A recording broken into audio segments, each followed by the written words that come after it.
नमस्कार। आज हम डिस्कस करेंगे गिरिराज पत्रिका, जो कि हिमाचल प्रदेश की साप्ताहिक पत्रिका है। आज हम मई महीने का गिरिराज पत्रिका का सेकंड पार्ट डिस्कस करेंगे। मई 2026 का सेकंड पार्ट ये डिस्कस होगा। इससे पहले मई महीने का एक पार्ट डिस्कस हो चुका है। प्रीवियस जितने भी मंथ हुए हैं उन सबको हम डिस्कस कर चुके हैं और उनका एक PDF कंपाइल कर आपको टेलीग्राम पर भी प्रोवाइड जो है वो करवा दिया गया है। टेलीग्राम पर ज्वाइन करने के लिए अपने टेलीग्राम से @allexam31 करके सर्च करना, आपको हमारा टेलीग्राम चैनल मिल जाएगा। फिलहाल हम क्वेश्चन नंबर 1 से डिस्कशन को स्टार्ट करते हैं। बोलते हैं विच of the following panchayat of Lahaul Spiti elected unopposed. तो बोलते हैं कि इनमें से कौन सी लाहौल स्पीति की पंचायत ऐसी है जिसको अनअपोज्ड निर्विरोध जो है वो चुना गया, या फिर यूं भी कह सकते हैं कि सर्वसहमति के साथ जो है वो जिसको चुना गया। देखिए, इसमें हम एक डाटा पढ़ेंगे जो अभी तक का डाटा अवेलेबल है। इस डाटा में कुछ चेंजेस होते हैं तो उसको आगे चलकर हम डिस्कस कर लेंगे, परंतु फिलहाल आप देखिए कि लाहौल स्पीति की जो है वो कौन सी पंचायत ऐसी है जिसको जो है वो निर्विरोध जो है वो चुना गया है। एक तो मलांग पंचायत लाहौल स्पीति की है, एक सुलिंग पंचायत है लाहौल स्पीति की, और एक तांदी पंचायत है लाहौल स्पीति की। इन तीनों को ही जो है वो निर्विरोध चुना गया है। ऑप्शन डी इसका ऑल ऑफ दीज सही आंसर हो जाएगा। अकेली ये तीनों ही पंचायतें नहीं हैं। लाहौल और स्पीति दो अलग अलग डिवीजन जो है वो आते हैं, सब डिवीजन जो है वो आते हैं। अगर हम लाहौल सब डिवीजन की बात करते हैं तो लाहौल सब डिवीजन में कोकसर, सिशु, शुलिंग, कांगशार, मुलिंग, मलांग, तांडी, कोलोंग, ये पंचायतें जो है निर्विरोध जो है वो चुनी गई हैं। अगर स्पीति सब डिवीजन में बात करते हैं तो वहां पर जो है धनकर पंचायत, लांगजा पंचायत, हल पंचायत, लोसर पंचायत, लारा पंचायत, लालुंग पंचायत, देम्यूल पंचायत, ताबो पंचायत, गयू पंचायत, ये सारी पंचायतें जो है वो चुनी गई हैं। अगर हम न्यूज़पेपर का डाटा देखते हैं तो अभी तक 17 ग्राम पंचायतें लाहौल स्पीति की ऐसी हैं, 17 ग्राम पंचायतें लाहौल स्पीति की ऐसी हैं जिनको निर्विरोध जो है वो चुना गया है। तो ये भी ध्यान रखना है। हाँ, ये डाटा ऐसा है कि अगर इसमें कुछ चेंजेस होते हैं तो वो चेंजेस आपको बताए जाएंगे, बाद में चलकर उनको डिस्कस कर लेंगे। परंतु अभी तक सभी न्यूज़पेपर का यही डाटा ये बोलता है कि 17 ग्राम पंचायतें लाहौल स्पीति की ऐसी हैं जिनको जो है वो निर्विरोध जो है वो चुन लिया गया है। अगर हम बात करते हैं कि निर्विरोध ग्राम पंचायतों को चुनने का क्या फायदा जो है वो होता है, अगर देखिए कोई भी पंचायत निर्विरोध जो है वो चुनी जाती है तो उसको सरकार जो है वो कुछ ग्रांट भी जो है वो देती है। कितनी ग्रांट उन पंचायतों को जो है वो दी जाती है, तो आपने ध्यान रखना है कि 25 लाख रुपया जो है वो उन ग्राम पंचायतों को जो है वो दिया जाता है। कितना? 25 लाख रुपया उन ग्राम पंचायतों को दिया जाता है। तो 25 लाख आपने एक तो ये ध्यान रखना है कि 25 लाख रुपया दिया जाता है। दूसरा आपने ध्यान रखना है कि निर्विरोध पंचायत चुनने का मतलब क्या है कि लोग सर्वसहमति से जो है वो एक ही व्यक्ति पर अपनी जो है वो सहमति जताते हैं कि हाँ भाई हम जो है वो इस व्यक्ति को जो है वो अपना प्रधान चुन लेंगे, इस व्यक्ति को अपना उप प्रधान चुन लेंगे, इस व्यक्ति को अपना मेंबर चुन लेंगे। वो हुआ सर्वसहमति से। इसमें जो है वो पूरी पंचायत देखी जाती है, तभी ये 25 लाख रुपया जो है वो दिया जाता है। ठीक है, ये ध्यान रखना है आपने कि 25 लाख रुपया जो है वो दिया जाता है। वैसे ही अगर हम यहाँ पर बात कर रहे हैं ग्राम पंचायतों की, तो पंचायत समिति की बात करना भी जरूरी है। अगर पंचायत समिति के जितने भी मेंबर हैं, चेयरमैन हैं, वाइस चेयरमैन हैं, उनको अनअपोज्ड चुन लिया जाता है तो 50 लाख रुपया ग्रांट जो है वो मिलती है। 50 लाख रुपया अवार्ड के रूप में जो है वो मिलता है। अगर जिला परिषद में जो है वो जितने भी मेंबर हैं, चेयरपर्सन है, वाइस चेयरमैन है, उनको अनअपोज्ड चुन लिया जाता है तो 1 करोड़ रुपया जो है वो दिया जाता है। कितना? 1 करोड़ रुपया तब दिया जाता है।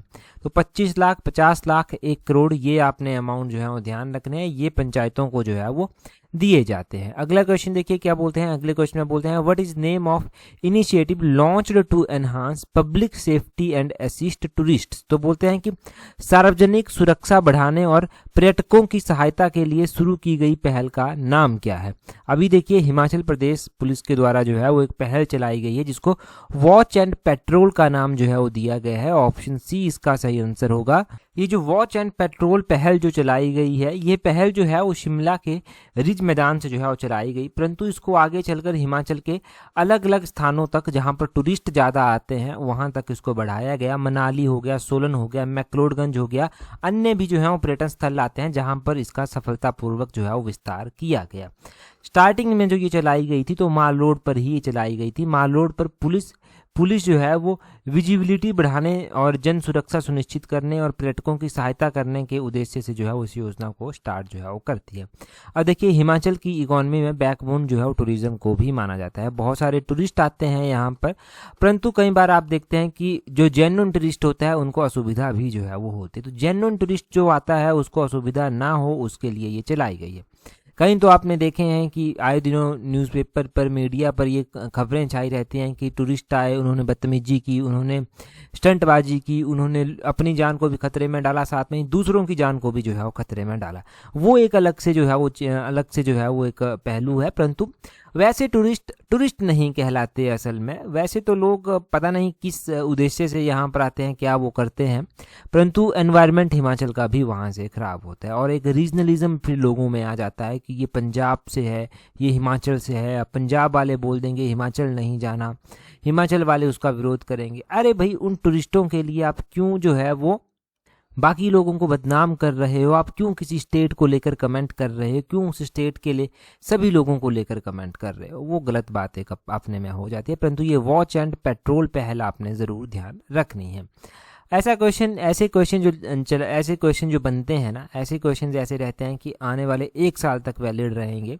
जब तक ये योजना है तब तक ये वैलिड रहेंगे और क्वेश्चन एग्जाम में पूछे जाते हैं। ऐसे आगे बोलते हैं, in which wild life sanctuary have a rare Himalayan brown female bear and her 2 cubs been captured on camera recently. हाल ही में वन्यजीव अभ्यारण्य किस वन्यजीव अभ्यारण्य में दुर्लभ हिमालयी भूरी मादा भालू और उसके 2 सबक की तस्वीरें जो है वो कैमरे में कैद जो है वो हुई है। अब देखिए हिमाचल प्रदेश जो है वो हिमाचल प्रदेश में वन्यजीव वन्यजीव अभ्यारण्य में अगर हम बात करते हैं तो रक्षम चितकुल वन्यजीव अभ्यारण्य में, ऑप्शन बी इसका सही आंसर हो जाएगा। ये जो किन्नौर में Raksham Chitkul wild life century है, यहाँ पर हिमालयी भूरे भालू की दुर्लभ मौजूदगी जो है वो दर्ज की गई। एक मादा भालू थी, उनके साथ जो है वो उनके 2 सबक जो था वो देखे गए और ये कैमरे में जो है वो कैप्चर किए गए। इससे पहले वर्ष 2016-17 में भी जो है वो यहाँ हिमालयी भूरे भालू का रिकॉर्ड जो है वो दर्ज किया गया था। तो ये आपने ध्यान रखना है। दूसरा, आपको ये भी पता चला कि ये Raksham Chitkul wild life century जो है वो आती कहाँ पर है, कौन से डिस्ट्रिक्ट में जो है वो आती है ये, ठीक है। ये भी ध्यान होना चाहिए कि ये किन्नौर में जो है वो आती है। क्या और भी इसके बारे में कुछ जानना चाहिए आपको? तो Raksham Chitkul wild life century का एरिया एग्जाम में पूछा जा सकता है कि कितने एरिया में ये एक्सपेंड है। तो लगभग 304 किलोमीटर स्क्वायर एरिया में जो है ये एक्सपेंड है। ये आपने जो है वो ध्यान रखना है। लगभग इसको 1989 में जो है वो स्टेबलाइज जो था वो किया गया था एज पर विकिपीडिया। ये भी आप जो है वो नोट करें, क्योंकि कई बार किताबों पर अलग जानकारी इसकी स्थापना की दी गई होती है। तो एक वैलिड सा सोर्स मान लेते हैं हम कि चलो ठीक है, यहाँ से जो है वो ये डाटा हम कोट कर लेंगे। तो ये आपको हो गया। अच्छा, Kanwar wild life century option में दिया गया है। ये कंवर वाइल्ड लाइफ सेंचुरी कौन से डिस्ट्रिक्ट में आती है, ये आप जल्दी से कमेंट कर जो है वो बता दीजिए। अगला क्वेश्चन देखिए क्या बोलते हैं according to the NCRB 2024 report what is crime rate per lakh children record in Himachal Pradesh. अभी इस रिपोर्ट का जिक्र जो है वो हुआ। अभी ये क्यों रिपोर्ट चर्चा में आई वो भी मैं बताऊंगा आपको, परंतु पहले तो ये ध्यान रखिए कि हिमाचल प्रदेश में जो बाल अपराध है उसके केसेस काफ़ी हैं। अब बोलते हैं कि हिमाचल प्रदेश में जो बाल अपराध है उसके जो है वो कितने बोलते हैं according to NCRB report what is crime rate per lakh children recorded in Himachal Pradesh. तो क्राइम रेट यहाँ पर 6.4 ये जो है वो दर्ज किया गया है। ऑप्शन बी इसका सही आंसर जो है वो हो जाएगा। हाल ही में जो है वो बोलते हैं कि हिमाचल प्रदेश में जो NCRB की जो NCRB है इसका पूरा नाम है राष्ट्रीय अपराध record bureau, national crime record bureau जो है वो इसका पूरा नाम है। इसकी 2024 की रिपोर्ट आई। इस रिपोर्ट के अनुसार ये पता चला कि कानून के उल्लंघन में शामिल किशोरों से जुड़े 137 मामले जो हैं वो दर्ज हैं। हालांकि ये संख्या वर्ष 2023 के 174 और 2022 के 163 मामलों से कम हुई है, परंतु हिमाचल प्रदेश में जो बाल अपराध दर है वो 6.4% जो है वो दर्ज की गई है। अगर हम पड़ोसी अपने राज्यों में बात करेंगे कि उत्तराखंड हिमाचल के साथ बाउंड्री शेयर करता है, तो उत्तराखंड में ये रेट 3.4% जो है वो है। कितनी? 3.4% जो है वो है, और हिमाचल की लगभग दोगुनी जो है वो है। और बोलते हैं राष्ट्रीय औसत जो है ना बच्चों जो बाल किशोरों बाल अपराध संख्या है उसका राष्ट्रीय जो रिकॉर्ड है वो 7.4% है। क्वेश्चन ऐसे भी पूछ सकते हैं कि according to the NCRB report 2024 what is crime rate per lakh children recorded in Himachal Pradesh, या फिर crime rate against children in Himachal Pradesh. तो ये ध्यान रखना है कि क्वेश्चन कैसे भी पूछा जाए आपको थोड़ा सा जो है वो पता होना चाहिए। देखिए बोलते हैं इस रिपोर्ट के अनुसार हिमाचल प्रदेश में किशोरों की ओर से हत्या के 4 मामले, हत्या के प्रयास के 2, अपहरण के 4 मामले दर्ज किए गए हैं। महिलाओं से अपराधों में दुष्कर्म के 25 मामले, महिलाओं को निर्वस्त्र करने के इरादे से हमले के 5 मामले, सील भंग करने के इरादे से हमले के 2 मामले सामने आए हैं।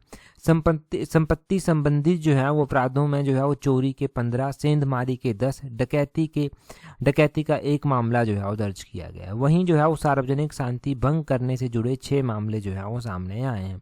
नशीले पदार्थों से जुड़े मामलों ने भी जो है वो चिंता बढ़ाई है। यहाँ पर रिपोर्ट के अनुसार जो बच्चे हैं उनमें बच्चों के खिलाफ, किशोरों के खिलाफ नशीले पदार्थ कानून के तहत 8 मामले जो है वो दर्ज किए गए हैं। तो आप देख रहे हैं कि ये तो एक ऑफिशियल डाटा होता है, परंतु क्राइम रेट कहीं ज़्यादा भी कई बार होता है। अगला क्वेश्चन देखिए क्या बोलते हैं। नेक्स्ट क्वेश्चन हम डिस्कस करें उससे पहले देखिए, अगर आप तैयारी कर रहे हैं अपकमिंग HPRCA के किसी भी एग्ज़ाम के लिए, चाहे वो टीचर का एग्ज़ाम हो गया, आपका JBT का एग्ज़ाम हो गया, आपका आने वाले और भी बहुत सारे आपके एग्ज़ाम हैं, और उनमें जर्नल अवेयरनेस का सेक्शन जो पूछा जाता है वो 35 नंबर का जो है वो पूछा जाता है। अब जर्नल अवेयरनेस के सेक्शन में अगर आपको दिक्कत आती है, क्योंकि इस सेक्शन में आप लगभग जो है वो 35 क्वेश्चंस में से 30-32 क्वेश्चंस तो आसानी से ठीक कर सकते हैं अगर अच्छे से तैयारी की है। बाकी तो पेपर के लेवल के ऊपर जो है वो डिपेंड करता है। तो हम जर्नल अवेयरनेस की जो है वो टेस्ट सीरीज हमने एक चलाई है, जिसका लिंक नीचे डिस्क्रिप्शन बॉक्स कमेंट बॉक्स में जो है वो दिया गया है। इस टेस्ट सीरीज के साथ जो है वो आप टाइमली जुड़ सकते हैं, अपने स्टडी को प्रॉपर शेप दे सकते हैं और आने वाले एग्जाम्स के लिए खुद को तैयार जो है वो कर सकते हैं। तो ये जनरल अवेयरनेस की टेस्ट सीरीज अगर आपको ज्वाइन करनी है तो टाइमली ज्वाइन कर लेना, क्योंकि रिवाइज भी करना है, पढ़ना भी है और चीज़ों को याद भी रखना है। ये सारी चीज़ें करनी पड़ेंगी, तो जितना जल्दी करेंगे उतना जल्दी इन चीज़ों को कर पाएंगे। अगला क्वेश्चन देखिए, बोलते हैं when did Sardar Patel university came into existence. तो ये सरदार पटेल यूनिवर्सिटी है, मंडी में जो है ये स्थित है। बोलते हैं ये यूनिवर्सिटी जो है वो अस्तित्व में कब आई थी। पहले तो ये भी जानेंगे कि ये सरदार पटेल यूनिवर्सिटी क्यों चर्चा में आई, और ये भी जानेंगे कि ये सरदार पटेल यूनिवर्सिटी जो है वो अस्तित्व में जो था वो कब आई थी। अस्तित्व में ये आई थी अप्रैल 1, 2022 को। इसका ऑप्शन सी जो है वो सही आंसर हो जाएगा। 1 अप्रैल 2022 को ये सरदार पटेल यूनिवर्सिटी जो है वो चर्चा में जो था वो आई थी। अभी हिमाचल प्रदेश के जो गवर्नर हैं कविंद्र गुप्ता ने जो है वो सरदार पटेल यूनिवर्सिटी में जो है वो द्वितीय दीक्षांत समारोह की अध्यक्षता जो है वो की, और समारोह को संबोधित करते हुए उन्होंने बहुत बच्चों को जो है वो डिग्रियां जो है वो दी। तो ये इसलिए चर्चा में जो है वो आई। हमें वही चीज़ पढ़नी है जो एग्जाम पॉइंट ऑफ व्यू से इम्पोर्टेंट है। तो यहाँ पर यही इंपॉर्टेंट बनता है कि ये सरदार पटेल यूनिवर्सिटी जो है वो स्थापित कब की गई थी। इसके अलावा हिमाचल प्रदेश यूनिवर्सिटी भी जो है वो आती है। ये जो हिमाचल प्रदेश यूनिवर्सिटी आती है, इस यूनिवर्सिटी की स्थापना जो था वो कौन से ईयर में जो था वो की गई थी। हिमाचल प्रदेश यूनिवर्सिटी की अगर हम बात करें तो इसकी स्थापना 1970 में जो था वो की गई थी। हमारे पास कृषि विश्वविद्यालय भी आता है, हमारे पास हॉर्टिकल्चर यूनिवर्सिटी भी जो है वो आती है। तो चौधरी श्रवण कुमार कृषि विश्वविद्यालय जो आता है उसकी स्थापना जो था वो कौन से ईयर में की गई थी। तो ये जो पालमपुर की चौधरी श्रवण कुमार एग्रीकल्चर यूनिवर्सिटी है, इसकी स्थापना 1978 में जो था वो की गई थी। और जो नौणी डिस्ट्रिक्ट सोलन की doctor Yashwant Singh Parmar horticulture university है, उसकी स्थापना 1985 में की गई थी। बाकी Sardar Patel university latest one है, ये आपने ध्यान रखना है। अगला क्वेश्चन देखिए, बोलते हैं after how many years is the temple of Dev Parashar Rishi the टोटमेट of the Mandi princely state being constructed. तो बोलते हैं कि मंडी रियासत के कुल देवता देव पराशर ऋषि के मंदिर का पुनर्निर्माण कितने वर्षों के बाद किया जा रहा है। अभी न्यूज़ में ये आया था कि पराशर टेम्पल जो है वो इसका पुनर्निर्माण जो है वो किया जाएगा। तो 700 साल के बाद पराशर ऋषि का पुनर्निर्माण किया जाएगा। देव मंजूरी से जो है वो कार्य यहाँ पर शुरू जो है वो हुआ है। अगर हम पराशर ऋषि के मंदिर की बात करते हैं तो लगभग 700 वर्ष बाद जो है वो इसका पुनर्निर्माण हो रहा है। ऑप्शन बी इसका सही आंसर है।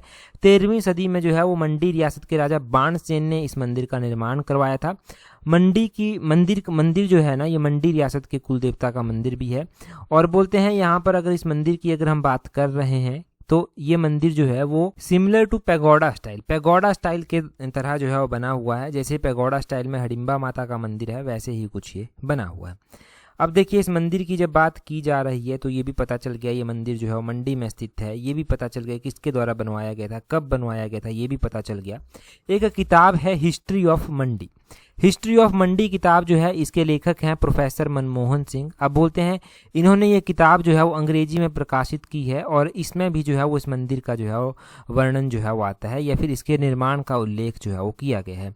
इस किताब के 21वें पन्ने पर जो है वो 13वीं सदी में राजा बाणसेन के शासनकाल में बनाए गए इस मंदिर का जो है वो निर्माण है। ये पुस्तक हिमाचल प्रदेश सरकार की भाषा एवं सांस्कृतिक अकादमी ने जो है वो 2019 में प्रकाशित भी जो था वो की थी। कौन इसके ऑथर हैं, कब ये प्रकाशित की गई, इतना थोड़ा सा इंपॉर्टेंट है। सबसे ज़्यादा इंपॉर्टेंट इस टेम्पल के बारे में है। जो पराशर टेम्पल है वो किसके द्वारा बनवाया गया है। एग्जैक्टली अगर हम बात करें कि बाणसेन ने इसको कब बनवाया था तो 1346 में जो था वो इसको बनवाया गया था। 1346 में बाणसेन ने इस मंदिर का निर्माण करवाया था। अगला क्वेश्चन देखेंगे हमारे पास नेक्स्ट क्वेश्चन में क्या पूछा गया है। अगले क्वेश्चन में बोलते हैं the first one day international cricket match was played between which of the following team in HPCA stadium Dharamshala. तो हिमाचल प्रदेश क्रिकेट एसोसिएशन का ये जो स्टेडियम धर्मशाला में आता है, बोलते हैं यहाँ पर जो one day international cricket match खेला गया था वो किन टीम्स के बीच में जो था वो खेला गया था। अगर हम HPCA की बात करते हैं तो ये HPCA स्टेडियम जो है वो धर्मशाला में आता है और धर्मशाला में जो है यहाँ पर जो पहला मैच खेला गया था वो इंडिया और इंग्लैंड के बीच में खेला गया था। ऑप्शन ए इसका सही आंसर जो है वो हो जाएगा। क्यों हम इस तरह का क्वेश्चन डिस्कस कर रहे हैं, अभी IPL मैच चले हुए थे, IPL मैच जो था वो चले हुए थे, तो IPL मैच जो था वो धर्मशाला में भी जो था वो हो रहे थे। अब धर्मशाला में IPL के मैच हो रहे थे तभी जो है ये चर्चा में रहे और धर्मशाला में IPL के ये जो मैच हुए उसी से हमने ये इंपॉर्टेंट क्वेश्चन बनाया, या फिर ये क्वेश्चन पहले HS में भी पूछा गया है, ये भी आपने ध्यान रखना है, ये पूछा गया है क्वेश्चन पहले। हमें तो सिर्फ वही चीज़ पढ़नी है जो एग्जाम में हमारी हेल्प करेगी या फिर एग्जाम पॉइंट ऑफ व्यू से जो इम्पोर्टेंट चीज़ है। तो ये इंडिया इंग्लैंड का आपने ध्यान रखना है कि यहाँ पर पहला एक दिवसीय अंतर्राष्ट्रीय क्रिकेट मैच जो है वो खेला गया था। और ये स्टेडियम, इसकी स्थापना कब की गई थी तो वर्ष 2000 में जो है वो इसकी फाउंडेशन जो था वो रख दी गई थी। 2003 में पहला मैच यहाँ पर इंटर डिस्ट्रिक्ट मैच जो था वो खेला गया था। बाद में चलकर जो international one day international match हुआ वो हुआ यहाँ पर 2013 में। 2013 में ये मैच हुआ था, इसमें इंग्लैंड जो था वो जीता था। इंडिया और इंग्लैंड के बीच में ये मैच हुआ था, 2013 में हुआ था, इंग्लैंड इसमें जो था वो जीत गया था। अगला क्वेश्चन देखेंगे हमारे पास क्या पूछा गया है। बोलते हैं which grade has Himachal Pradesh got in the performance grading index PGI 2.0 report for the year 2024-25 released by the ministry of education. तो बोलते हैं कि शिक्षा मंत्री द्वारा जारी परफॉर्मेंस ग्रेडिंग इंडेक्स PGI 2.0 वर्ष 2024-25 की रिपोर्ट में हिमाचल प्रदेश को कौन सा ग्रेड जो है वो मिला है। अब इसमें ग्रेडिंग की गई थी तो इसमें हिमाचल को जो है वो कौन सी ग्रेड जो है वो मिली है। अगर हिमाचल की ग्रेड की अगर हम बात करते हैं तो परफॉर्मेंस ग्रेडिंग इंडेक्स में हिमाचल प्रदेश को जो है वो प्रचेष्टा 2 ग्रेड जो है वो मिला है। ऑप्शन बी इसका सही आंसर हो जाएगा। थोड़ा सा डिटेल्स में बताता हूँ आपको। शिक्षा मंत्रालय के द्वारा जो है वो शिक्षा मंत्रालय की ओर से जो है ये परफॉर्मेंस ग्रेडिंग इंडेक्स 2.0 जो है वो जारी किया गया है। हिमाचल प्रदेश ने उल्लेखनीय उपलब्धि इसमें हासिल की है। प्रदेश ने शिक्षा गुणवत्ता, बुनियादी ढांचे, शिक्षण व्यवस्था, सीखने के परिणामों में बेहतर सुधार करते हुए एक ही साल में अपनी रैंकिंग और ग्रेड दोनों में बड़ी छलांग जो है वो लगाई है। हिमाचल प्रदेश को प्रचेष्टा 2 ग्रेड जो है वो मिला है, जबकि 2023-24 में हिमाचल प्रदेश जो है वो एस्पायरिंग यानी कि आकांक्षी एकक श्रेणी में जो था वो आता था। प्रदेश का जो कुल स्कोर रहा है वो 659.2 तक जो है वो पहुंच गया है। एक साल में हिमाचल प्रदेश ने 85.4 जो पॉइंट्स हैं उनकी बढ़ोतरी जो है वो की है। ये बेसिक सी बातें आपने जो है वो यहाँ पर ध्यान रखनी है। आपको पता है कि हिमाचल प्रदेश की जब भी हम बात करते हैं तो 2011 की जनगणना के अनुसार हिमाचल का जो लिटरेसी रेट आता है वो 82.80% जो है वो आता है। अभी 2027 की जो जनगणना होगी उसके अकॉर्डिंग अलग से आंकड़े बनेंगे, परंतु ध्यान रखना हिमाचल प्रदेश को जो है वो फुली लिटरेट स्टेट भी जो है वो घोषित कर दिया गया है। लगभग 5वां ये स्टेट बना था जिसको इंडिया में फुली लिटरेट स्टेट घोषित किया गया था। इसकी लिटरेसी रेट बताई गई थी 99.30%। तो ये भी ध्यान रखें कि हिमाचल को फुली लिटरेट स्टेट जो है वो घोषित कर दिया गया है। अगला क्वेश्चन देखते हैं हमारे पास क्या पूछते हैं। अब हमारे पास वन लाइनर क्वेश्चन कुछ जो है वो चलते हैं। ये वन लाइनर क्वेश्चन देखेंगे कि किस किस तरह के क्वेश्चन हमारे पास ये पूछे गए थे। बोलते हैं हिमाचल प्रदेश में वर्तमान में पंचायतों की कुल संख्या जो है वो कितनी है। पिछली वीडियो अगर आप देखेंगे तो उसमें भी पहला ही क्वेश्चन ये डिस्कस हुआ है। 3758 कुल पंचायतों की संख्या यहाँ पर है। 3558 पंचायतों की संख्या है हिमाचल में। अगर डिस्ट्रिक्ट वाइज भी आप देखेंगे तो लाहौल स्पीति की बात हम कर रहे थे कि 17 पंचायतें निर्विरोध चुनी गई। लाहौल स्पीति में 48 टोटल ग्राम पंचायतें आती हैं। हिमाचल प्रदेश में बिलासपुर जिले में 182 ग्राम पंचायतें आती हैं। कांगड़ा जिले में 846 ग्राम पंचायतें आती हैं। मंडी में 577 ग्राम पंचायतें आती हैं। हमीरपुर में 242 ग्राम पंचायतें आती हैं। किन्नौर में 80 ग्राम पंचायतें आती हैं। कुल्लू में 246 ग्राम पंचायतें आती हैं। ऊना में 249 ग्राम पंचायतें जो हैं वो आती हैं। तो ये अलग अलग डिस्ट्रिक्ट की ग्राम पंचायतें मैंने आपको बताई। 1952 में अगर हम पंचायती राज की बात करते हैं हिमाचल में, तो हिमाचल में 280 ग्राम पंचायतें जो था वो हुआ करती थी। उसके बाद 1954 में जो है ये ग्राम पंचायतों की संख्या 466 हो गई। 1972 में अगर हम बात करते हैं तो 1972 में 2035 हिमाचल में ग्राम पंचायतों की संख्या थी। तो ये बेसिक सा डाटा ध्यान रखना। आगे बोलते हैं हिमाचल प्रदेश में किस पंचायत में सबसे कम मतदाता हैं। तो सबसे कम मतदाता जो है वो किन्नौर की सुमरा पंचायत में जो है वो हैं। आगे बोलते हैं हिमाचल प्रदेश बोलते हैं पंचायती राज संस्थानों के तहत किस पद पर आरक्षण लागू नहीं करता। तो पंचायती राज संस्थानों के जो उप प्रधान पद हैं, उप प्रधान पद पर जो है वो पंचायती राज बोलते हैं उप प्रधान के पदों पर जो है वो आरक्षण लागू जो है वो नहीं होता। तो यहाँ पर स्टार लगा लीजिए। ऐसे भी जनरल अवेयरनेस के लिए ये क्वेश्चन काफ़ी इंपॉर्टेंट है। ठीक है, ज़रूरी नहीं कि हर एक क्वेश्चन एग्जाम में ही पूछा जाएगा। कुछ क्वेश्चन ऐसे होते हैं कि जो लाइफ लाइन होते हैं, जो ऐसे क्वेश्चंस होते हैं जो किसी भी क्वेश्चन को सॉल्व करने में आपकी हेल्प कर देते हैं, बैकबोन एक बन जाते हैं जीके की। आगे बोलते हैं हिमाचल प्रदेश में होने वाले पंचायती राज चुनावों में सबसे ऊंचाई पर स्थित मतदान केंद्र कौन सा है। ये हमने पढ़ लिया है, कौमिक मतदान केंद्र है लाहौल स्पीति का। आगे बोलते हैं मतदाताओं की मदद के लिए चुनाव आयोग द्वारा कौन सा ऐप जो है वो बनाया गया है। तो वोटर सारथी ऐप जो है वो बनाया गया है। ये वोटर सारथी ऐप जो है वो बनाया गया है ताकि पंचायती राज में जो है पंचायतों में जो है वो मतदाताओं की हेल्प जो है वो की जाए।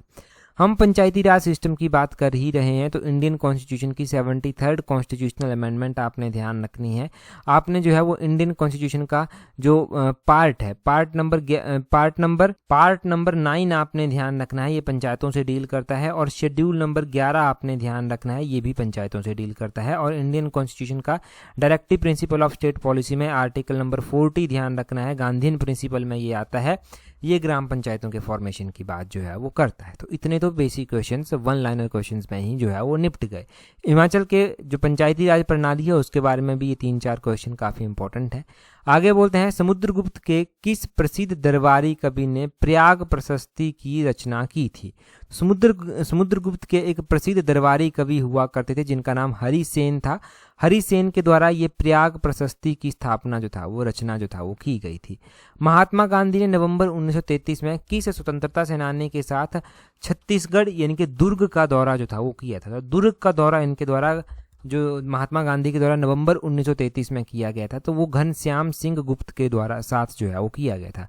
घनश्याम सिंह गुप्त के साथ जो था वो इनके द्वारा किया गया था। आगे बोलते हैं केंद्र सरकार द्वारा राज्यों को दिए जाने वाले विवेकाधीन अनुदान का जो प्रावधान है वो किस आर्टिकल में किया गया है। जो हम काफी टाइम से देखते हैं डिस्क्रिशनरी ग्रांट की बात जो है वो की जाती है। जो विवेकाधीन अनुदान है यानी कि डिस्क्रिशनरी ग्रांट है वो जो है वो केंद्र के द्वारा स्टेट्स को दी जाती है। आर्टिकल नंबर 282 में इसकी बात जो है वो की गई है। आर्टिकल नंबर 282 में इसकी बात की गई है। अच्छा, फाइनेंस कमीशन के साथ कौन सा आर्टिकल डील करता है, ये आप कमेंट कर जल्दी से बताएंगे। फाइनेंस कमीशन के साथ इंडियन कॉन्स्टिट्यूशन का कौन सा आर्टिकल डील करता है। अगला क्वेश्चन देखिए, बोलते हैं विश्व वानिकी दिवस कब मनाया जाता है। तो ये 21 मार्च को जो है वो हर साल जो है वो मनाया जाता है। आगे बोलते हैं पूर्वी और पश्चिमी घाट आपस में कहाँ पर मिलते हैं। अगर हम पूर्वी और पश्चिमी घाट की बात करेंगे तो ये आपस में नीलगिरी की पहाड़ियों में जो है वो मिलते हैं। राष्ट्रीय ग्रामीण विकास संस्थान कहाँ स्थित है। तो राष्ट्रीय ग्रामीण विकास संस्थान नेशनल रूरल डेवलपमेंट जो इंस्टीट्यूट आता है वो हैदराबाद में जो है वो आता है। आगे बोलते हैं ध्वनि की तीव्रता और विद्युत धारा नापने की इकाई क्या है। तो वो डेसिबल और एम्पियर जो है वो आती है। डेसिबल और एम्पियर जो है वो ध्वनि की तीव्रता और विद्युत धारा नापने की इकाई है। आगे बोलते हैं सूचना और तकनीक के क्षेत्र में आंकड़ों के भंडारण की सबसे छोटी और प्रभावी इकाई कौन सी है? तो सूचना और तकनीक के क्षेत्र में सबसे छोटी ये इकाई चिप जो है वो आती है। चिप आपने ध्यान रखना। आगे बोलते हैं आधुनिक ओलंपिक खेल का प्रथम आयोजन किस वर्ष किया गया था? तो जो मॉडर्न ओलंपिक गेम्स थी उनका प्रथम आयोजन 1896 में जो था वो किया गया था।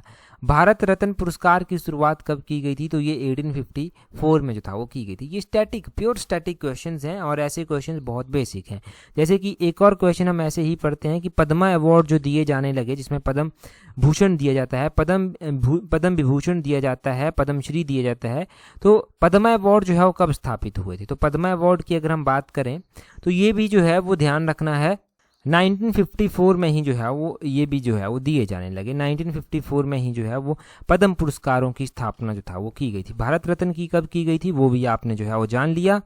अगला क्वेश्चन देखिए, बोलते हैं recently who has been crowned miss Himachal 2026। तो अभी पिछली वीडियो में हमने पहला ही क्वेश्चन पढ़ा था कि दिव्या हिमाचल का ये मिस हिमाचल कॉन्टेस्ट हुआ। इसमें जो मिस हिमाचल 2026 बनी वो कौन जो था वो बनी। अभी आप कमेंट कर जो है वो अपना आंसर बताएंगे। इससे पिछली वीडियो में पहला ही क्वेश्चन हमने ये पढ़ रखा है। जल्दी से कमेंट कर अपना आंसर बता दीजिए। हाँ, टेलीग्राम पर अगर आपने ज्वाइन नहीं किया है तो टेलीग्राम पर ज्वाइन करने के लिए अपने टेलीग्राम से @allexam31 करके सर्च करना, आपको हमारा टेलीग्राम चैनल जो है वो मिल जाएगा। आज की इस वीडियो में इतना ही है। That's all for today. Thank you very much for watching and listening it very patience.